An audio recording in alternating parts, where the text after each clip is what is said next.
Hi, and welcome to the Improvisors podcast. I'm Kevin James, and this is my co-host Neil Thomas. Thank you, Kevin.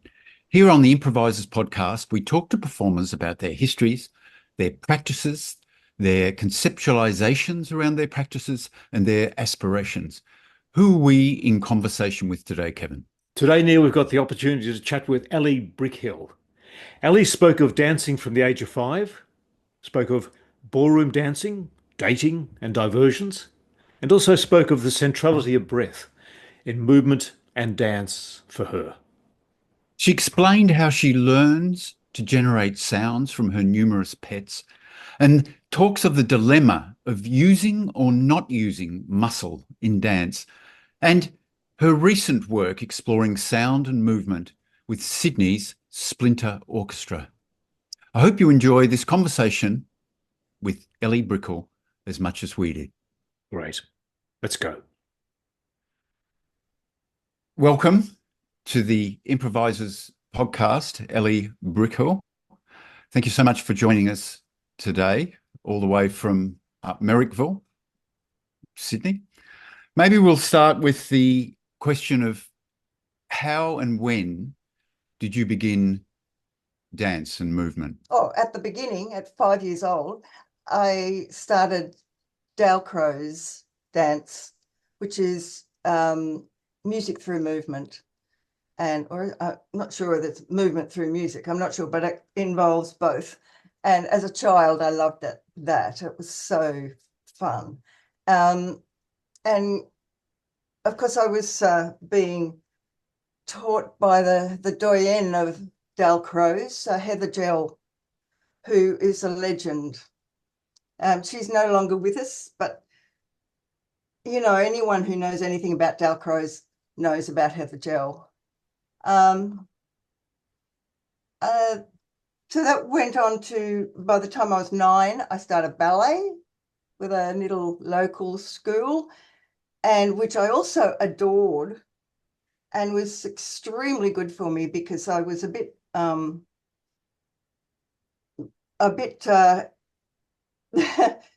reticent to speak or do anything particular. So ballet was a way of knowing what to do because I got told what to do. And that was great. You know, that was at 9 years old or something like that. Anyway, I continued on with ballet.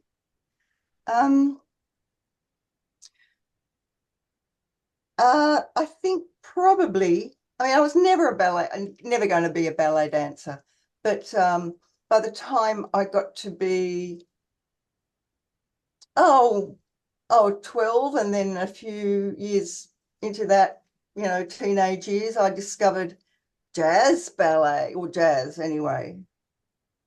Jazz ballet is what they called it then in the 60s. I also did my weekly ballroom dance class, which was fantastic for me because it was it's really a social event as well as a dancing event. And at 14, I was really into being social and having boyfriends and whatnot. And I was very good at it. But I got distracted by the boys, and I sort of stopped going to those classes because I had a boyfriend and he used to take me out on his bike. So, which was sort of, you know, fun.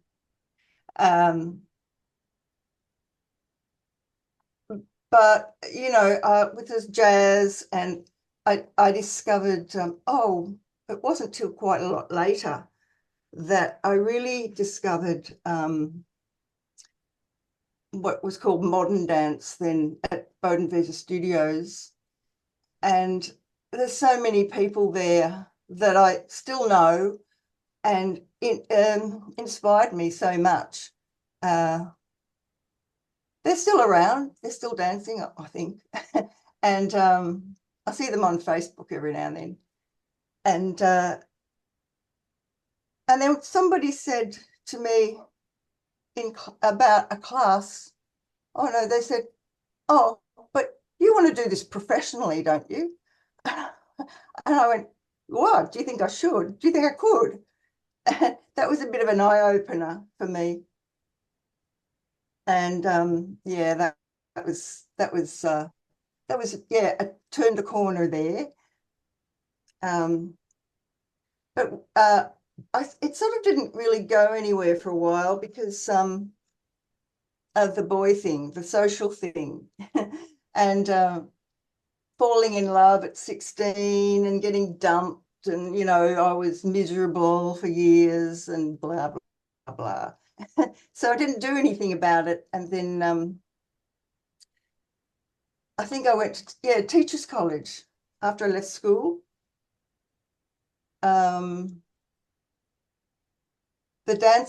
of the dancers from Bodenvisa came and did a performance at Teachers College, and I was absolutely riveted. And they were magnificent for me. They were, strong and sweaty and breathing heavily, and it was great. And I straight away, amazingly, had this epiphany, and I said, that's what I'm going to do. That's my thing. I'm going to do that. And within a week, I'd left Teachers College and started full-time at Bodenvisa. So I did about 2 or 3 classes a day there and met some other great people. When I was there, there was a photograph of Jackie Carroll and Ross Coleman and other people, big photos on the walls, and they were so amazing, and I still remember them vividly. And yeah, that was a fantastic place to be with Chappie, Margaret Chappell. And so I did ballet and Hawkins, I can't remember, the technique that she taught, Chappie taught, and a bit of jazz. Yeah, so, but that was amazing in that I was only there for 6 months, and I did an audition. I heard there was an audition for Dance Company of New South Wales. I think that was in 1975 or 1974, a long time ago now. But so I did that audition and didn't think anything of it really. But I got in as a trainee with the company, which was the best thing I've ever done, really. I mean, I was amazingly lucky in that sense. And I had a miserable time in the company because I didn't know anything about what companies did or how they worked, or I thought they just did classes all day long. I didn't realize they actually had to go and do work and learn dances and stuff and perform. But I soon became disabused of that. And well, not soon, it took me about 9 months. I was about to give up because I had no idea what how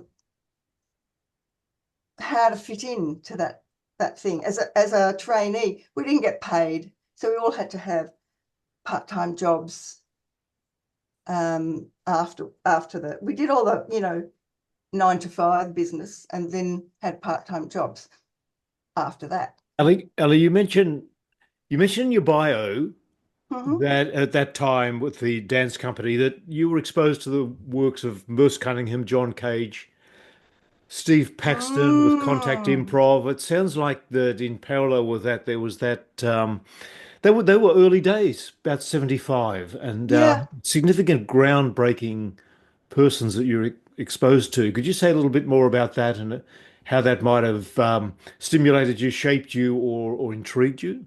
absolutely. Yeah, it certainly did. The 3 years I spent with that company, there was Jaap Vlier originally was the director and choreographer, and then after 2 years, Graham Murphy took over. So when Yarp was there, he also hired Nanette Hassall, who'd just come back from the States, and she taught Cunningham. There was, Graham Jones taught Graham technique, but Nan taught, she didn't really teach contact improv, but there was a sort of smattering, a suggestion of it. And then later on, she choreographed 3 works for the company to perform, and I got amazingly good a feather in my cap by being the only person as a trainee who was in all 3 of her pieces. So I was very excited, and I suddenly realized, like really suddenly, that I'd made it somehow. I'd got in, I'd fitted in somehow to somewhere. I didn't fit into the ballet mold, really. But for Nanette, she saw something in me. I don't know. Still to this day, I don't know what it was, but I'm pleased she did. And then in one of the pieces, Russell Dumas came along, and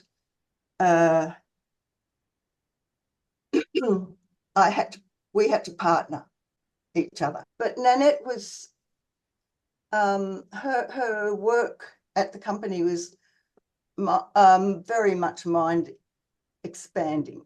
You know, she worked with, like, her husband at the time, I can't remember his name. He had Tibetan bells. We all sat around in a circle playing these bells, and something or other happened in the middle.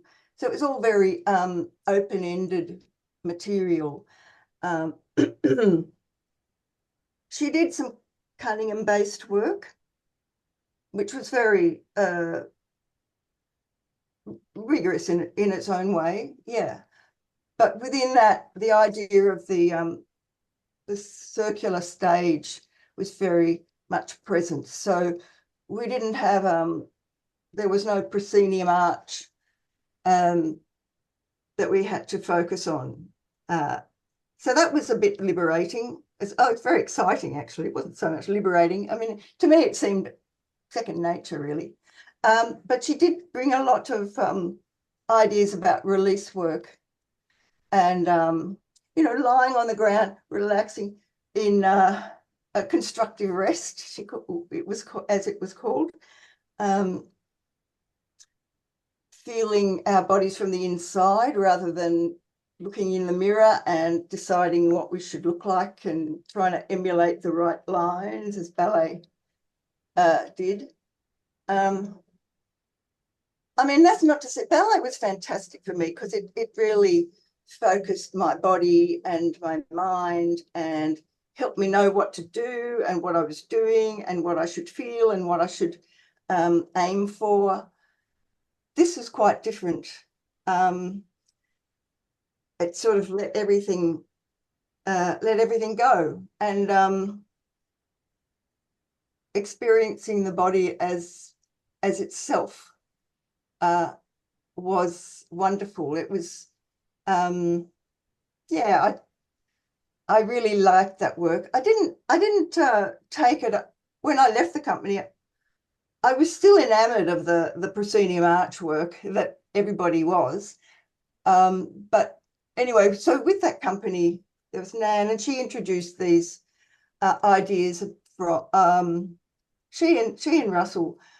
I can't remember doing specific contact improvisation classes with them, but I knew the name of Steve Paxton, and we talked about the idea of chance encounters, the idea of chance ruling composition, or being the basis for composition, chance events.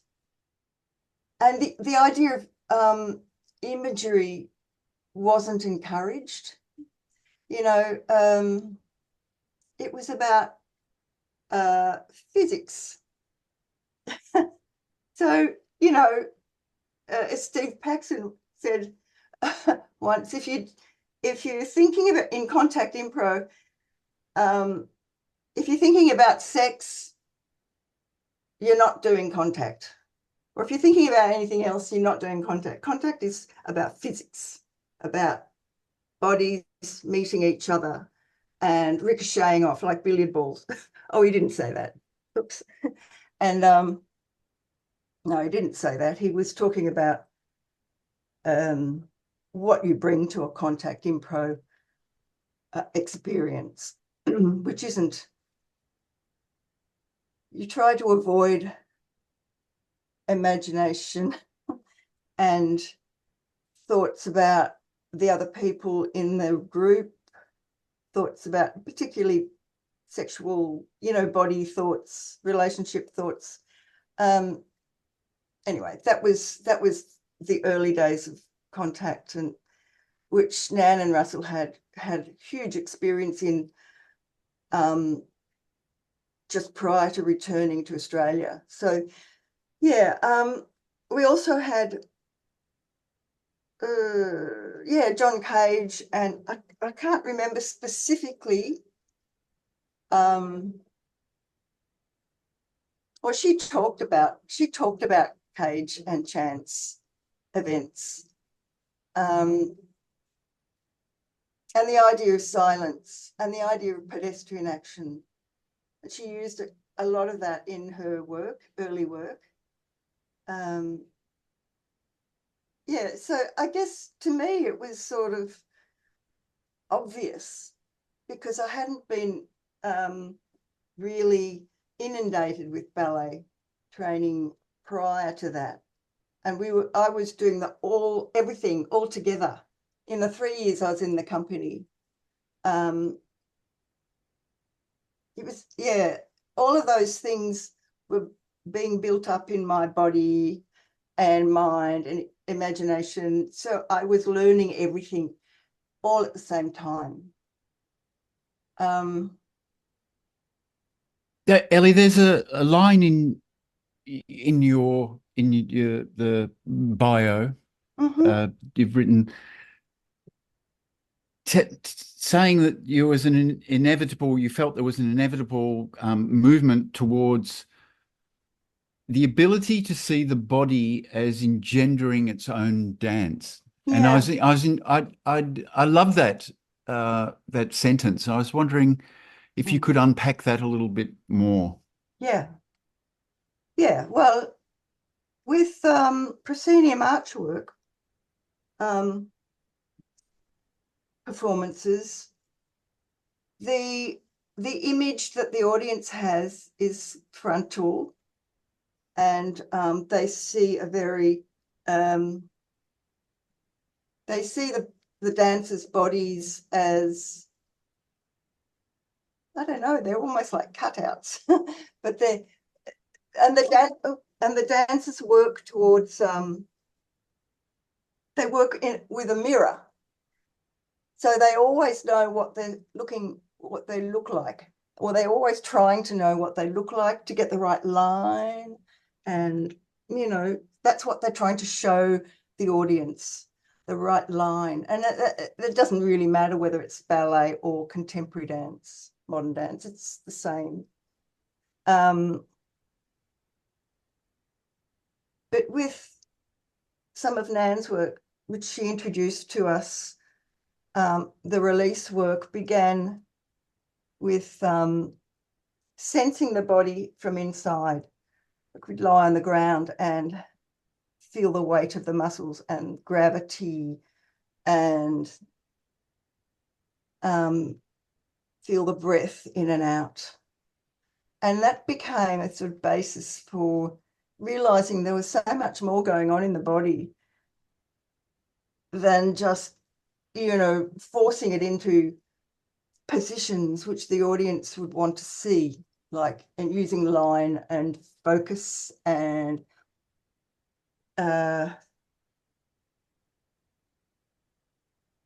because in ballet and contemporary dance or modern dance, it was all about line and about what was skin deep, I suppose, immediately visible to an audience. That was what the training was all about, to know what that was and to give the audience what they wanted. But with the other idea of sensing the body as it was in itself, you start with lying and feeling gravity. That was really big for me, allowing gravity to work. And one of the things that we were introduced to at the time, with I think with Nan, was Steve Paxton's small dance, which is about standing, standing with closed eyes, I think, and allowing the body to fall with gravity, releasing all the muscles in the body, and just becoming aware of what the muscles are doing and what the body is doing, without projecting some kind of image or anything. It's allowing yourself to become aware of what the muscles are that keep you standing up. What the breath's doing. You know, is your stomach hanging out because you're not using your abdominals to keep you in that nice taut frame? So that the small dance could go on for quite a while. And the idea was to, I mean, you could allow yourself to fall over or, you know, fall, but you didn't have to. And the idea was to notice what the body was doing from the inside. That was a really good teaching aid for understanding how the body could be itself. You could use that understanding to dance with.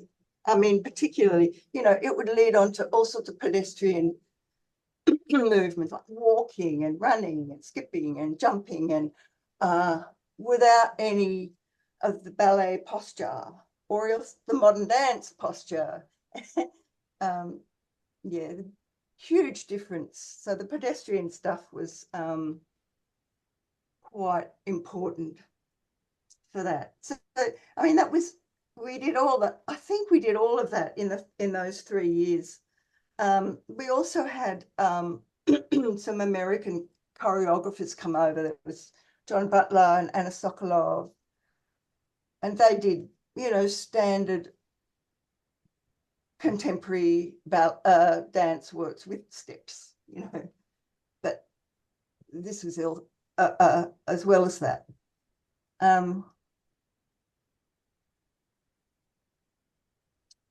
Feels like you, just jump in here, feels like you were attracted to the notion of being able to express yourself from within. Was there, and you know, like I think about scores being placed upon the dancer, and it feels like, and I'm just watching you on the screen, how you're almost moving into a state of feeling around, and that it strikes. Would that be fair to say that there's something about you within your body and expressing what's inside you that has been one of the driving lines throughout your career? Not at first, because it took me a long time to realize that I had a big dilemma with not using muscle to dance with. I really couldn't figure out how you did that, because if you didn't, you would just fall about. Whereas with, you know, the whole thing about the company was to build up strength and flexibility and to make yourself ready to do anything. But yeah, strength was the really important thing. It allowed you to lift your leg up really high. And yeah, there's a bit of conflict there. I didn't know, I understood that perfectly, and I knew how to aspire to all of that stuff. With the release work and the contact impro, I didn't know what to aspire to. I thought it was fun and it was interesting and it was nice to do, but I couldn't see how I personally could use it in dancing on stage. Yeah, I mean, I knew how to run and walk and all that, and that was fine, but it was a whole different ball game, you know. It took me quite a few years to shift my perspective over. And one of the things that actually happened, I mean, I went to England after I left the dance company and worked with Ian Spink, the Spink group. I don't know if you, I mean, he was wonderful. And he was in the same dilemma as me, because a lot of the English dancers were really into release work. And particularly the sort of philosophical basis for that. And yet when it came to performing, I don't know that they really used it a lot. They were still kind of hung up on muscle and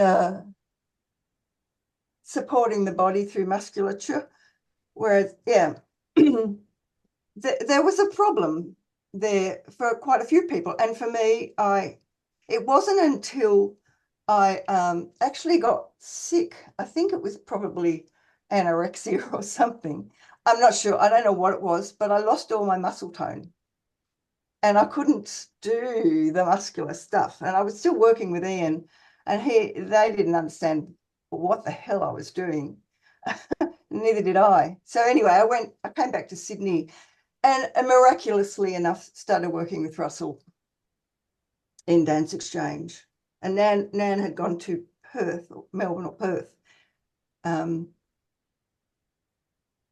with Russell, suddenly it was all perfectly clear what it was about. It was great. And he had so much facility with imbuing us with how you could use body weight and like fulcrums and using the joints as ways to move, throwing body weight.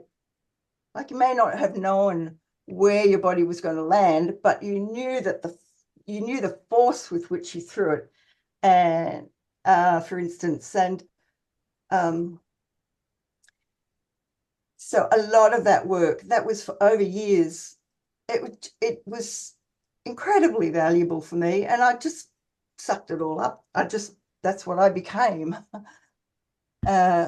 Ellie, I'm going back a little to your bio as well, and sort of trying to jump from what you're just saying now to more recent years where you move, you dance, you work increasingly with sound, you work with music, you work with a splinter orchestra, and you're also finding your way at this particular time in your life as a performer.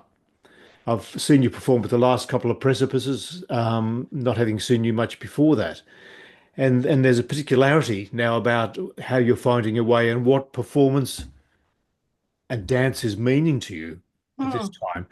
Be great if you could have an opportunity to chat further about that and bring us into the sort of more recent years and where the life is in it for you now. I have to just take a step back and say, after I stopped working with Russell, I started doing my own work, making my own work, which wasn't necessarily all that great, but I did it anyway. And I had friends who seemed to enjoy it. So what we did then was work with scores. So we would improvise with scores. I mean, you know, Steve Paxton's small dance is essentially a score, but so just one idea and we work around it. So I did that for quite a few years. You know, I did a few dances with using concrete, like sign language, for instance, using the movements of sign language. And extending those movements. So I wasn't really using sign language at all after a while. I was just finding out where those signs could go. I spent a few years trying to get rid of a lot of the excesses of dance exchange.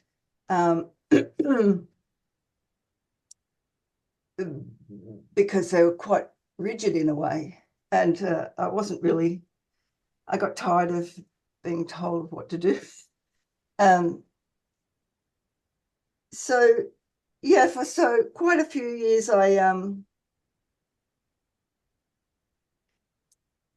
I just fiddled around with teaching, and I did a lot of fiddling around and playing in the studio.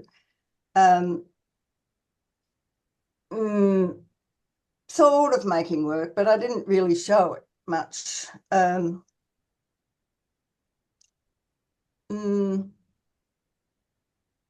I'm still using scores, and then trying to I mean, the concept of just walking out on stage without anything, no score, no idea with what was going to happen, that was a few years away for me. I wouldn't have done that. I mean, I did do something like that in Melbourne in a Cracking It Open once. I don't think it was very good, but I've got a video of it. So anyway, so I'm working up to the idea that the end for, well, not the end, but where I am now is working with improvisation without anything to back it up. But I find that that's not really possible because I have my body, and my body's kind of inured with everything I've done, and I can't get away from it. And I don't want to get away from it and be silly. Some of it is unrecognizable, and some of it's really, people always say, oh, you must have been a ballet dancer at some point. Maybe a great question to jump in is, why improvise?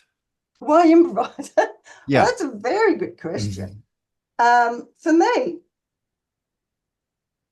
well, improvising with scores gave me tremendous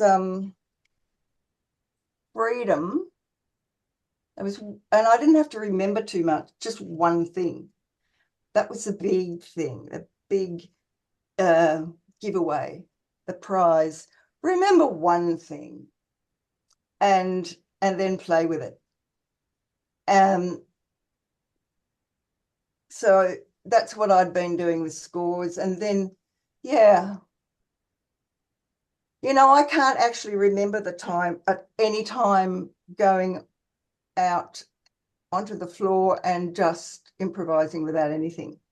I think some of the stuff might have come from Tony's workshops when we all did performances at the end of the 3 hours for each other. And we didn't actually have nothing. We had all the stuff that we'd just done for 3 hours, 2.5 hours or whatever. So that was there, and we could use it or not. And so that was a bit of a help. But the other thing was that with those classes, a lot of people in the classes or workshops were trained in, I suppose, in acting, or I don't know if they're trained in acting, but they use spoken word a lot, and sometimes exclusively. And I was totally awful at it. Unless, of course, I was talking about myself, which I'm quite good at because I'm so myopic like that. But anyway, I couldn't make it interesting necessarily. Actually, I went to see a psychic once, and she said, don't ever speak. You'll do yourself no good. Don't speak. So, I mean, I didn't particularly follow that, but I did understand what she meant. A lot of what I said was very tedious So I kind of I really tried to kind of get that stuff going, the talking and the dancing and the talking and the, I thought it was a good thing that I tried to do that. As I tried to do that, I became very aware of my breath because, well, with the dancing as well, the breath was a real motivating factor with what I was performing. So breath was really important for me. So it's hard to say. Well, it was the imagery as well, sometimes behind the breath, or the imagery that came with the breath, or the breath and then the imagery that came out of that. That was lovely. That was really a beautiful thing to work with. And I did make some work using the idea of imagery and pushing it now. Ellie, I'm wondering, you're responding to sort of Neil's question of why improvise. And I'm aware Yeah. also that you do improvise with the Splinter Orchestra. You do, Yes. which is sounding. You do improvise around music and dance. Could you talk a little bit more about those domains of your life where improvising is central to it, or where you're practicing it, or where you're exploring? And I'd love to know more about your involvement in Splinter Orchestra and how the sounding became more integral to your practices. Yeah. Well, it's with dance, it started with breath, and the breath led to vocalizing, like not words particularly, but vocalizing, wow, like that. And I got led back in my mind to my childhood and my adulthood with my pets and the way I relate to my pets, the dogs and the cats, particularly the cats. I just talk to them in cat language. And I imitate them and they respond in a kind of cat-like way. But those sorts of sounds I bring to Splinter. And I also remember the wonderful work Amanda Stewart, of course. She does use text, but she also uses other sounds, and I just love what she does. And I sort of tried to emulate her a little bit, but I don't know how it went. I'll have to do some more practice in that. But the listening at Splinter with Splinter is all important. So sometimes it's very, very quiet and I don't do anything. I might hum a bit, but the humming's a beginning. And then you sort of find the sound that you can work with. It's like, because lots of people have their eyes closed and you're listening to the sounds that you can work with. And you could potentially work with anything, but some of them, for me, the sounds that I make and the sounds that I'm hearing can actually work together really well. So I try to go with that. And that can go on for a long time. And, I practice making all sorts of sounds. I can turn on my operatic voice, such as it is, not really, but like that. You can cut that out if you like.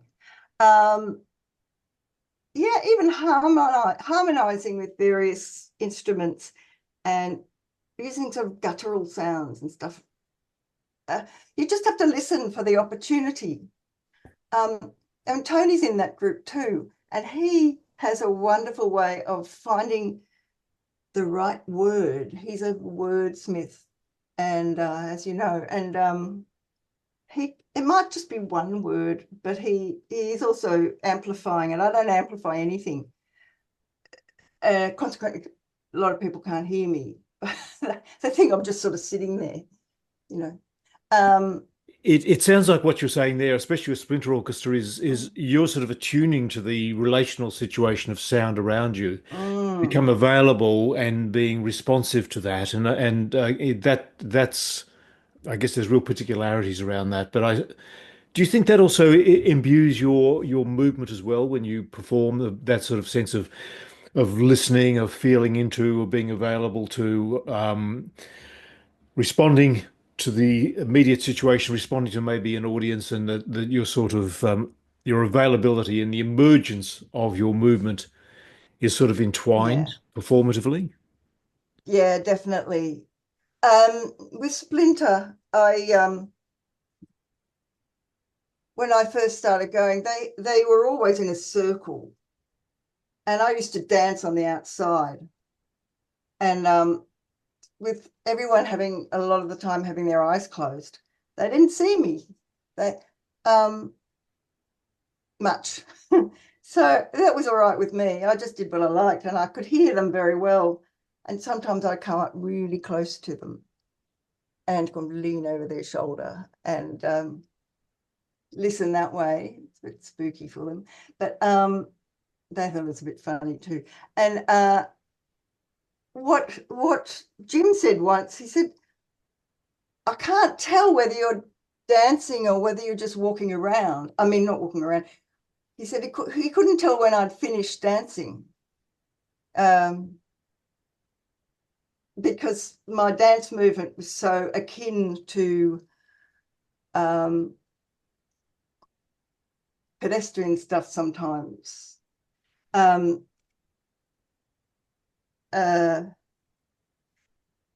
so it depends a lot on the space, on the venue, and I did manage to get a bit of dancing in the last performance we did, which was just on the first at a great venue, and somebody caught it on video, which I'm so happy about, because now I know what I look like, contrary to the philosophy of dance coming from inside the body. It still does, but it's nice to know that you're not a complete fool. Yes. The breath is always a part of Splinter as well. Yeah, we're Running out of time. yeah, we're running out of time, sadly, Ellie. It's been wonderful listening to your long and oh, what can I say? So many people, so many notable people in your Absolutely. history. I was wondering if there was one last thing that if you had a thing you would like to talk to before we wind it up. Just to thank you very much for for being in conversation with us as well. Yeah, I think the last thing that I should say is I haven't had enough practice with a partner. I would love to work with a partner on a regular basis, and for some reason I can't find one who's interested in what I do. Anyway, that's still an ongoing search. It's an open invitation to anyone out there. All right. Okay. Thanks. Yeah. Ellie, I think what you've offered today has been something remarkable. I think you've spoken from that place of experience, spoken from that place where of the details of how things emerge for you, of what interests you, of how you've been informed in the past and how you remain informed by sort of, I guess, sensation, breath, and I don't think Imagery. anybody before has done what you've done in such an intricate way in our on the Improvisers podcast, have talked really from yourself about the emergence of material and how it's evolved and developed throughout your long history and how it exists now. So it's been a wonderful sort of tracking back to origins and tracking through the details of how you've found your way. And That's remarkable. Thank you so much for sharing that and for sort of making that part of your experiencing available to us all. It's not something we have such ready access to. So thank you so much, Ali, for that today. Oh, well, thanks for the opportunity. Thanks, it's been great. Thank you, Neil. And Yeah, thanks, Ellie. yeah, okay. Thank you. Bye-bye.